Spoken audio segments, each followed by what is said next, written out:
Welcome to the Rim Break Rodeo. We hope this video helps. You start by confirming you have a backup of anything important on the USB, because decrypting can go wrong. Once done, insert the USB and note its drive letter, then sign in with an administrator account. Next, open Control Panel and navigate to System and Security, then Bitlocker Drive Encryption. That panel shows encrypted drives.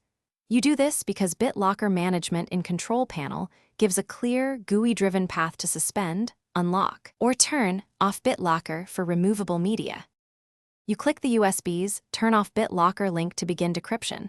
The dialog asks you to confirm because this removes encryption keys from the drive. Once you confirm, Windows starts decrypting. This can take minutes to hours depending on capacity and USB speed, so be patient.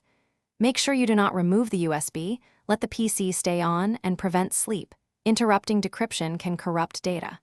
If prompted for a recovery key, enter it using the associated Microsoft account or printed key. You finish by waiting until the Bitlocker status reads off, or the drive no longer shows a lock icon. That confirms decryption completed. Once done, safely eject the USB and quickly open a selection of files to verify integrity, because successful decryption restores normal access.